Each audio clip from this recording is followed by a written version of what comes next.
So a big Warhammer 40K rules and points update has dropped today. It seems that we're finally getting the long-awaited emergency balance patch to hit the armies at the top of the game. Some medium-sized points nerfs for Knights and Death Guard. We've also got the new codex points for the Leagues of Votann, and all the new Salamanders content with a boosted datasheet for Vulkan and their new detachment. Let's talk through what we've got and how it might impact Warhammer 40k.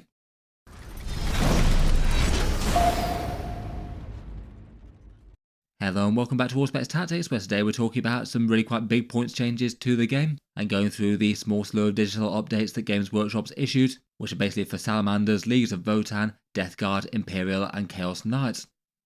There was quite a bit of speculation as to whether or not Games Workshop would do an emergency balance pass for Warhammer 40k. As I've talked about in a fair few videos over the past few weeks, the top end of 40k game balance just had a fair few really quite problematic factions. Death Guard, Imperial Knights and Chaos Knights being really quite hard to overcome with a good list played well, at least against the average player in the game. And it did seem for those factions that it wouldn't be too hard to get them significantly less overpowered with a few points increases. At this stage I was expecting them just to leave off until the next balance pass. That one was expected in September, so not really too far away at this point, but it seems they decided to do some points increases for them now, given that they were having to update the Minotaur and Field Manual anyway for the Leagues of Votann's new points. They did also confirm that the suspected dates for the balance pass were right. As per their normal 3-monthly schedule, there will be one happening in September. In their article around the issues, they've said that the balanced data slate will be available next month. I'd guess it'd probably be towards the start of the month, but from their language they haven't set expectations for anywhere other than in September. In any case, some pretty major changes to the top end of the game today though. The biggest and most impactful changes for the top end of competitive 40k are the big nerfs to Death Guard, Chaos Knights and Imperial Knights. I feel like most of them aren't really disastrous points increases, but certainly hits the strongest units in each faction and they will lose some power as a result. And then in the Minotaur and Field Manual they've also got the Leagues of Votann codex points unveiled, and points for the enhancement of the new Salamanders detachment. Talking of which, we now also have Vulkan's new datasheet. It seems that a lot of features were similar to the ones that were shared around the past weekend, but there are some changes compared with what Games Workshop's affiliate content creators reported. There's the full rules for the Forgefather Seekers detachment, maybe the biggest and most interesting change being that it's Salamanders locked, and it's very much not a replacement for Firestorm, which will remain unchanged. And there's also a download for combat patrol rules for the new Salamanders one. In their download section there have been updates. In their download section they've also listed as updates to the balanced data slate and the index card documents, though I think that those are just to take the Leagues of Votann things out of it, given that they had some changes there that aren't relevant in the new codex. It looks like broader changes for most factions are going to be arriving next month, probably with some buffs to some lesser performing factions, and while they've changed a bunch of points for the top performing factions, they've not messed with any of their rules at all. I do wonder whether or not we might see a bit of a 1-2 punch here. Points changes arriving now, and then some rules nerfs arriving later. It's certainly possible that we could see some rules tweaks for some of those top factions. Jumping into the points changes themselves though, let's start out with the Death Guard. Probably claimed to fame as the single strongest faction in high level tournament play Warhammer 40k right now. Way more tournament victories than any other faction, and it's not close. They've basically had points increases to all their most played units, that as mentioned I wouldn't say absolutely disastrous ones here. They're mostly going up somewhere in the region of somewhere between 5 and 15%, and given that these units were some of the strongest in the games before, I feel like that's bearable, and probably both the faction and these units will remain playable, at least as it looks so far. For the squads, the Death Shroud Terminators have gone up to 160 points for 3 and 320 for 6, no longer does the big squad cost more. So that's a 14% increase to the commonly played small squad that often goes with a Lord of Contagion. No real surprise there given that they were absolutely auto-include. They're going to be paying more of a premium for their devastating melee they can do right out of Deep Strike with very little counter. Poxwalkers have had a points nudge on their cheaper unit, going up just 5 points to 65 points there, the bigger squad remaining unchanged. I'm absolutely sure they'll be still used and probably multiple units still. Seizing the mid-board with the Infiltrators great, and they can get your contagions out easier. Regular featured bloat drones have gone up to 100 points, so a medium-sized increase there. They're the ones with the flesh mowers and plague spitters. They're the ones with the heavy blight launchers have gone up all the way to 120 points, so a big 20 points increase. I feel like that cost feels a lot more fair for them than the 100 points. They were just some of the easiest firepower in the game and very hard to go wrong with. The Mephitic Blight Haulers, which were also played a lot, they went up to 100 points as well. And then Plague Burst Crawlers increased as well, up to 210 points from 195. Maybe a bit of a weird one with balance things there. In Mortarian's Hammer, they certainly were being spammed, but maybe a unit that just isn't particularly overpowered if it's just one unit added to a more normal list, but with 3 of them in that particular detachment, they were clearly incredibly strong. Overall for these ones, they do feel quite targeted to the things that you'd expect and feel fairly proportionate. The biggest increases fall on those bloat drones and the Death Shroud Terminators in small squads, and the rest of the units getting some solid nerfs but maybe not crazy overbearing ones. Seems that the Plague Marines and their Rhinos escaped any sort of increases in this one, though some of their best support characters did go up by meaningful amounts. Overall, I suspect that pretty much all of these should still be very usable, and it might mean that a few other choices in the codex shine through a touch.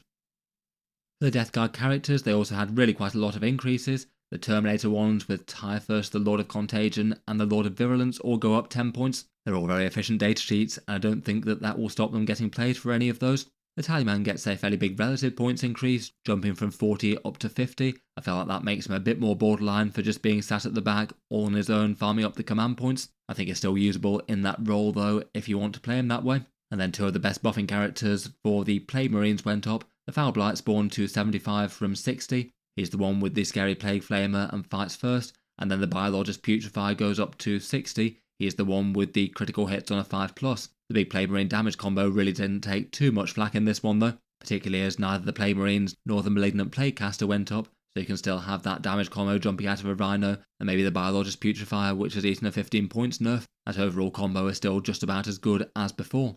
Finally, there was a points increase to Tendrilus Emissions from Mortarian's Hammer. That's the one that can make a Lord of Virulence a lone operative and give them an extra damage buff. That's now a 30 point premium rather than a 20, and does feel a bit more borderline at that. Overall, at first impressions, that feels like a pretty reasonable set of changes. Death Guard clearly had a lot of units that were just far more efficient than most factions out there in Warhammer 40k, and most of these seem to be pretty targeted to the most standout units in the army, and I don't think that any single one of them got so bad that it's completely unusable from these points increases. Hopefully it should be a good nudge to make them a fair bit less overbearing, and a bit more mid-tier, though I still think they'll be doing well at tournaments. I just kind of hope they don't pull what they did with the Sisters of Battle last year, basically giving them some big points increases, making them fairly well balanced overall, and then absolutely nuking them with a whole bunch of rules nerfs in the balanced data slate, pushing them into being very weak indeed. Will be interesting to see what Death Guard players pivot to. I wonder if we'll see Mortarion taken to the table a bit more consistently, or other choices like their other vehicles, or maybe even Blightlord Terminators. Before we move on to nightly changes, Votann and Salamanders, I'll just give a quick shout out to today's video sponsor in Titan's Terrain. If you're looking for a casual 40k terrain set, these guys have one that operates a bit differently to the vast majority of them, as it's basically made of folding pop-up cardboard. The idea behind this one is that the game board's made of a 12 tile grid in a 3x4 configuration, and that makes a 45x60 inch playing board the right size for current Warhammer 40k. Then each of those tiles unfolds and up pops a building. So you basically have a battlefield worth of folding terrain that can all be stored completely flat and doesn't need any hobby work or anything like that to get it looking nice. Versus other terrain sets, I'd say the biggest selling point is the ease of storage and transport. It can fold into a box set the same size as a normal board game, so quite easy to store if space is limited at home or if you're trying to take it round to a friend's house or something. There definitely are a few trade-offs with the design. I'll talk through them at the end of the video a little bit, but if you'd like to take a look over their stuff, it'll be linked down in the video description. In any case, a big thank you to them for sponsoring this one. On to the other points increases and rules changes, and next up we have the Knights. The Imperial Knights are the army with the single best win rate in Warhammer 40k at the moment, around about high 50s to 60% or so, depending on the dataset that you look at. It came as a bit of a surprise when Games Workshop did some digital errata for them, shifted their stat lines around a bit, but gave the Titanic Knights absolutely enormous points cuts when they were already really quite efficient to start with. They have been winning a lot of tournaments, though are perhaps even more impressive at more casual play, where a lot of armies are just going to struggle to deal with their raw damage and defense. For the points increases, the Armigers have seen a tweak. The Helverins go up to 140 points, so now they cost the same as the Warglaves. Interesting to see that change there, though I suppose the Warglaves took some nerfs last time around, with the range on their thermal spear getting decreased. The bulk of the changes fall on the big knights though, basically every single Titanic Knight getting an increase. The only ones that didn't were the Acasta's Chassis Knights, and perhaps as you'd expect, Canis Rex and the Knight Atropos get the single biggest relative increases. Canis Rex goes up to 415 points from 380, and the Atropos goes up from 365 to 405. They maybe tended to be the most played ones currently. Even given that though, I feel like for internal balance, Canis Rex hasn't really changed that much there. Before the changes, he was pretty much auto-include, even at 450 points, so putting him up to 415 is still going to have him in absolute auto-include status. He's just awesomely efficient with his big damage stats and his free stratagems, so I still suspect that just about every competitive Imperial Knights list is still going to start with Canis. The Atropos is still good as well. It went up very slightly more than most of the Knights, though the vast majority went up 30 points, so it's not really lost much ground. The only other ones that did go up less than that 30 points increase are the Castellan and Valiant. They're both 410 points, so a pretty small increase there. The Castellan already felt fairly strong. It looks like it's gained in power relative to the rest by having a smaller increase. I still think that the Valiant should be cheaper though. And the Knight Warden also got a very slightly smaller increase, going up to 385, so just plus 20 points, maybe catching up with the rest on the curve a bit.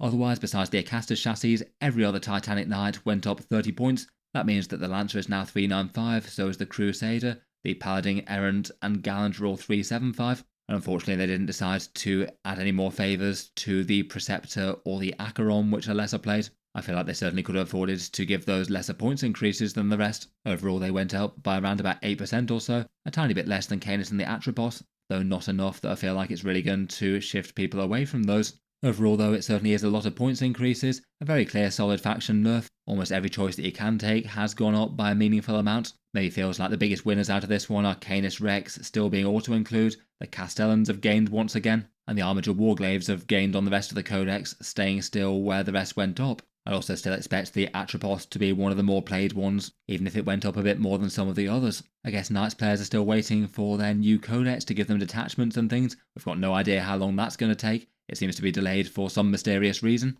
and in the face of that it's hard to know whether or not it's going to be coming kinda soon, or whether it's still a long way out for one reason or another. I'm sure that'll bring some other big changes, maybe some knightly profile changes, but certainly some new detachments. Overall after this, I feel like Knights are not going to be quite as standout as they used to be. Still probably fairly high win rates, and maybe a bit oppressive in more casual games. They're certainly going to have a little bit less damage and might compared with before.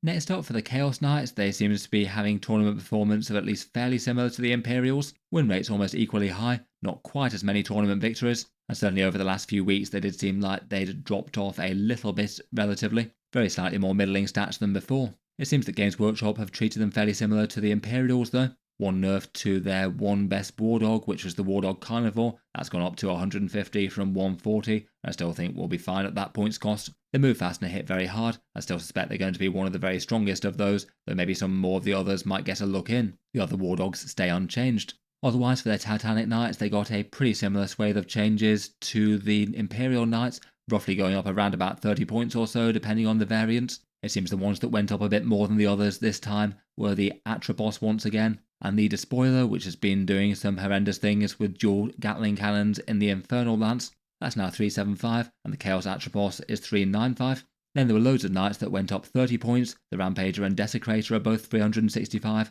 the Abominant is now 355, and all the Sevastus Knights and the Megara and Styrex went up 30 points too besides the Atropos. That puts a Chaos Knight Lancer at 385. Most of those were pretty strong before, so I'm sure they'll still be playable. Maybe the Desecrator didn't need quite as big a points rise as some of them perhaps, and same for the Knight Acheron. The Titanic Knights that went up less, the Acastus Knights again weren't changed. The Ruinator got a slightly smaller points rise than some, but still went up 25 points, so not exactly much less. I'm still not really too sure why that one's one of the very priciest of the Abhorrent chassis ones. It just seems a bit worse and inflexible compared with the average one. I feel like maybe putting it at 365 similar to the Rampager and Desecrator would have been a start. Then finally the Knight Tyrant again got a smaller points increase, up to 410. Maybe not quite as standout as the Imperial version with the big rerolls on that Volcano Lance, that can still shoot pretty hard with sustained hits in Infernal or Lords of Dread and the Monster and Vehicle reroll stratagems. Finally, the Warpborn Stalker enhancement went up for Lords of Dread. For some reason that was a mere 10 points for such a great ability.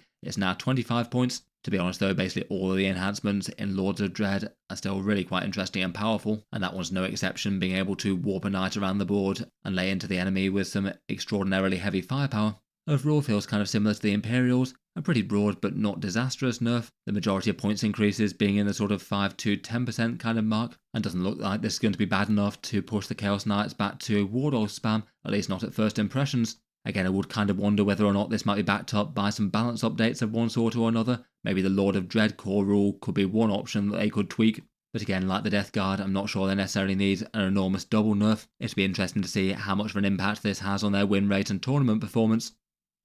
Overall, does feel like it's a solid blow to the big three factions of Warhammer 40k right now, all of which feel like they're going to be taken down a level and a lot more armies are going to have more of a chance of overcoming them. Will be interesting to see whether or not it's the main counter-factions that rise up. It feels like Thousand Sons, Genestealer Cult, and Sister Battle have been doing rather well at the level below that. Plenty of other factions doing well in a sort of upper-mid kind of level as well. If these guys do start to become a bit less prevalent though, what's good is going to change with the other factions in Warhammer 40k too. It might mean that other armies that just don't handle knights quite so well will rise up further. I wonder if Tyranid Subterranean Assault will have a good time.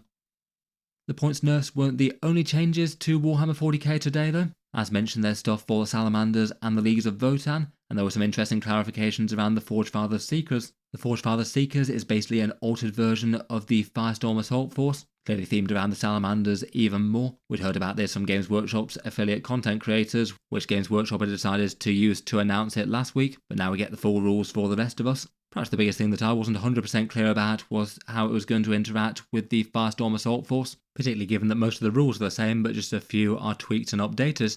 From what it looks like, this one looks like it's going to be a Salamander's alternative to the Firestorm, that they can still use both. So as you might guess from the name, it is locked to the Salamanders only. And there's a restriction section saying that you can only take chapter keyworded units with the Salamanders tag, so no using this detachment for Ultramarines or Black Templars or Blood Angels or anything like that. All of those can still use the Firestorm Assault Force though, which is really quite similar. We already knew the main differences between this one and the Firestorm, which aren't too many. There's a bonus rule where if you have Vulkan Hestarn in your army, Infernus Marines in the army can advance and shoot while doing actions, so you can move on to mid-board objectives, cleanse them, and then burn things nearby all at the same time. Another nice incentive to running those, given they already work quite well here, and Vulkan buffs them with OC2. Otherwise, there's maybe a nerf in the enhancement section, a really good ignores modifier enhancement replaced by immolators, a +1 attack to torrent weapons which cost 10 points. There's still certainly an interesting enhancement though. You could have an extra savage Infernus Marine damaged unit there, and it could be nice for Flamestorm aggressors too. I'm just not sure it's necessarily a flat buff given how good the previous one was. Then otherwise they lose 2 transport focused stratagems, one of them a damage buff and one of them a re-embark, and in their place they have one that allows you to fall back and shoot. Something this detachment really needed, I think, given its focus on getting infantry right up to the enemy and then firing flamethrowers at them. All very well for the turn there, but then if you get tagged in combat, then your fancy firepower gets made redundant. I feel like this one's a bit of a game changer really, as it just means that you can guarantee your most important squad's firepower. The other one is a charge debuff, handed out by a torrent unit, something within 12 inches. They get a -2 to charge. It is quite handy, but also quite limited. It doesn't work against monsters, vehicles, or fly keywords. So maybe more something that's going to turn up and be useful in occasions, though a lot of the time you might want to use it and just can't because it's not on the right target. Overall certainly seems interesting though. Salamander's already worked well with the Firestorm. This one gives you yet another synergy with Vulkan and Infernus Marines, and the stratagem changes seem handy enough.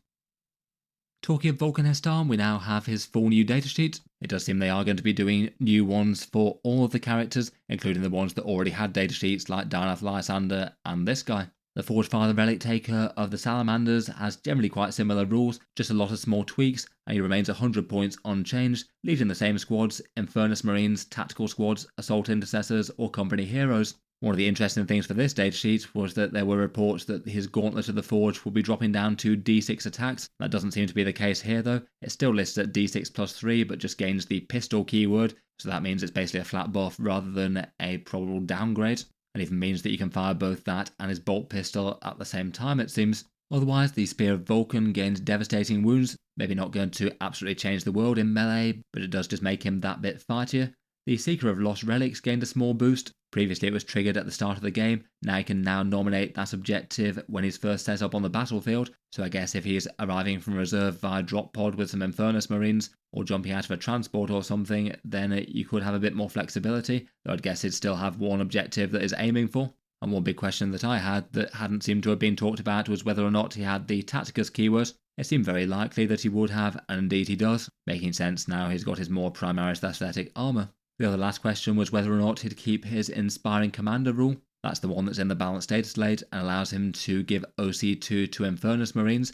Interestingly enough, that still seems to be in the balanced data slate, so I guess he still gets it. But it just seems like maybe an odd choice not to put it on his datasheet now if he is having a redone digital datasheet. It just seemed like an easy option to put that on here and reduce one thing in that document if they are going to redo his thing digitally. Overall, between all this though, it seems that it's just been given 4 small buffs, a pistol keyword, devastating wounds, a bit more flexibility on Seeker of Lost Relics, and the Tacticus keyword, and I guess the extra synergy with the Infernus Marines if you're taking him in the new Salamanders-centric detachment. Maybe nothing that's just absolutely enormously crazy or game changing, but does add up to a bit more value. No doubt Games Workshop wanting to make people feel extra good about picking up his new and shiny model.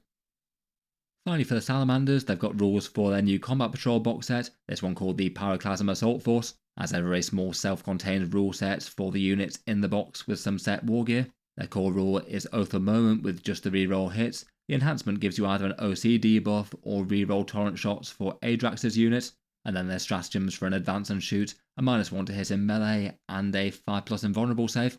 I guess not going too heavy on the special rules here, given it's a Combat Patrol box set that's got a little bit more raw might than some, I suppose.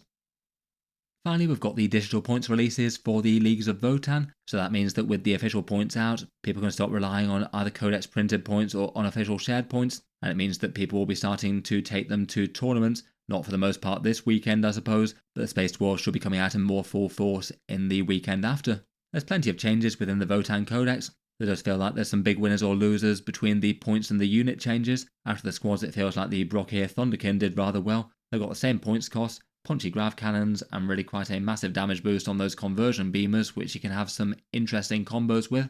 Feels like they might well be a staple damage dealer unit. Both squads of the Steeljacks are either 90 or 180 points. The Earthshaker artillery is 110, which probably means it's a bit too expensive in my opinion. The Einhir Hearthguard got a few datasheet nerfs, though also better plasma guns and a cheaper points cost. I'm not sure if that's going to be overall enough to carry them. They still seem interesting given the plasma and the cheaper points though. And Hearthkin Warriors and Jaegers both seem like they're helpful enough for objectives, each in their own way. For the vehicles, the Sagittor is down to 95 points. Previously I'd thought that was 115, but fortunately that did go down. Previously I thought that was staying at 115 despite some datasheet nerfs. It lost the scout keyword, a bit of toughness and a bit of firepower. 95 points feels a lot better in line with its abilities. The Hecaton Land Fortress went up to 240, but does have some pretty nice buffs, including a particularly punchy rail cannon. And the new Caprica Scout vehicles are 70 or 75 points, maybe an okay combination of cheap interference units with a bit of firepower. For the new characters, the Arcanist Evaluator is 75 points, a bit more than the printed points cost. The Memnir Strategist is 45 and seems pretty great for sitting on a home objective, farming up those yield points. Buri Aegnisson, the Tyranid Slayer Space Dwarf that won't die so easily, is 110. Really quite an interesting lone operative with a bunch of threat, though it isn't the fastest to get around the board. Feels like most of those seem solid enough, maybe the Arcanist a little bit borderline at 75. Then the Carl is 70, the Grimnir 65, the Ironhair Champion, Brockier Iron Master, and Uthar the Destined all went up a bit. Most of those got some buffs though, in particular Uthar the Destined with his discounted command point option. That's really quite a powerful ability to have it affecting any Votann units nearby, and feels like he could be a central unit for plenty of armies. I'll certainly be interested to see which units and detachments do well when the Votann hit the tabletops. I'd certainly be guessing that Thunderkin and Land Fortresses are going to be part of the picture. That's just about it for this update though. Let me know what you make of the big points increases to some of the scariest factions in Warhammer 40k. They feel kind of medium-sized nerfs to me, perhaps pretty proportionate and not necessarily going overboard. Let me know if you think that they've done enough or not. Certainly feels like a clear swing in favour of game balance for Warhammer 40k though. I'll be interested to hear your takes, plus everything on the new Salamanders and Leagues of Votann. Let me know your thoughts down in the comments below. Finally, before I go, I'll just cycle back to the video sponsor in Titan's Terrain and talk a little bit more about their folding cardboard terrain system. As mentioned for this one, I feel like it's a terrain set that's got some pros and cons versus the others out there for 40k. The main selling point being transport, really easy to store and fold down to a very small volume for transport. It is far cheaper than a whole board of Games Workshop terrain and fairly comparable to MDF, and you don't need any sort of painting or assembly, it's ready to go straight away. A folding cardboard design does come with some trade-offs though. It's certainly a bit less sturdy and hard wearing versus either plastic or MDF. It is made of cardboard that's designed to fold flat, so you need to be at least somewhat careful with it. It does mean that the ruins aren't exactly very weight bearing. You might struggle to put models on the top floors. The grid layout does come with some disadvantages as well. Does mean there's a bit less flexibility and can create some firing lanes in Warhammer 40k. I might recommend just putting a little bit of extra terrain with a ruin wall or two to break up some firing lanes. In any case, they have a few different designs for it, a sort of Chaos Foundry Forgotten Furnace one here, with a bunch of factories and glowing runes. A more standard ruined city with this Shattered Hive one with some armoured containers and bombed out buildings. And then some more verdant ruins with this overgrown capital set, could be appropriate for fantasy settings too. Each of those also has an expansion centerpiece building, with a cathedral type thing for the Hive and the city, and then an infernal spire for the Foundry. They're made of 2 tiles pushed together. Check them out, links down in the video description if you'd like to take a look over their range though, and a big thank you to them for sponsoring this one. I'll leave that there for now though. Feel free to subscribe to Auspex Tactics if you'd like to see more like this. I'll certainly keep the regular 40k videos coming, with new ones out just about every day. I'll certainly aim to keep up with Games Workshop's news and rumours. If you'd like to support the channel, Auspex Tactics does have a Patreon page as well. You can check that out, links down in the video description. Channel patrons get to see occasional videos early, and automatic entry to the regular monthly prize giveaways, so a big thank you to anyone supporting there. In any case, a massive thank you for listening though, and I'll hope to see you guys next time.